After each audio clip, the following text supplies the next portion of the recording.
Isn't life so much easier when everyone agrees with you? You go from meeting to meeting, planning, strategizing, running your daily operations. You're making decisions without even batting an eye, and everyone is nodding and smiling. After a long day, you sit back, take a deep breath, and what a great day. I have news for you. If that's your average day, then you may be in trouble.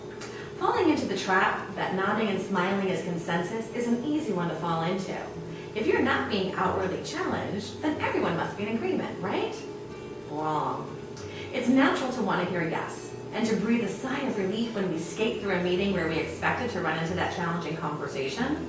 And it's really easy to fall into that false sense of security when everything seems to be clicking along without so much as a ripple in the water.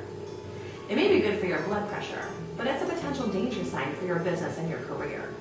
The reality is you don't need people following you around all day telling you you're pretty. What you need are people who are engaged and confident enough to challenge your line of thinking, present alternative viewpoints, and help you come up with a better solution. As you move in the organization, a few things happen. The further you get further away from the actual work, you lose touch with what the team members are really experiencing, and people are less likely to tell you the truth. Yikes. So the higher up you go, the bigger the problems are that you're trying to tackle, the less real information you have to work with, which means that potential likelihood of making a big, fat, scary mistake is pretty high. This is the Achilles heel for so many of the executives that I coach. They don't take the time to solicit and require a contrarian viewpoint. It results in leaders blindly assuming acceptance and buy-in. And then when push comes to shove, everything falls apart. They're wondering, where did it all go wrong? Why didn't anybody tell me this was going to happen? And surely somebody could have seen this coming. Well, they did. Actually, everyone did, except you. So there's a few things you can do now to reduce your chances of having this happen. First of all, and most importantly, you have got to build a culture of trust. If your team has trust, they have to trust you in order to challenge you.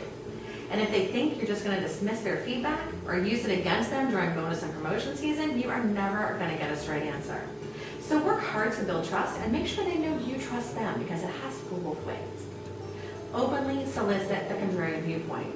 You didn't hire a bunch of bobblehead dolls, so why would you be willing to accept the smile and nod during a strategy meeting? Actively make space for people to bring up all the things that could go wrong, but make them provide alternative solutions and give you different ideas. Schedule a specific meeting where everyone has to come with at least one reason why it doesn't work and how to prevent that from happening. You need to create a fail-safe environment. Even under the best circumstances, mistakes happen and conditions change, and things don't work out as you planned. So don't be so married to your ideas that your team's afraid to tell you the wheels are starting to fall off the bus. Give them the ability and hold them accountable to communicate fast during the first warning signs of trouble. The next thing, stop talking. Sounds easy, doesn't it? If only that were true. When you're getting feedback and people are openly challenging your ideas, sit there and actively listen. This is not the time to defend or counter-argue. It's the time to really treat feedback as a gift and be grateful. Listen, no one likes to hear their baby's ugly, but it's better to hear it early and have the ability to fix it before you have a complete mess on your hands. Give credit to your team for making things better.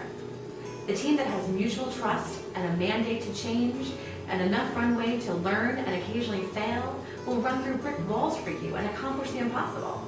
So be proud of the team you've created and share all the credit with them for the wins and the successes. Learning how to create a trusting environment where people can openly challenge, provide alternative paths forward, and experiment with new ideas and share the credit is going to elevate your leadership skills to a whole new level.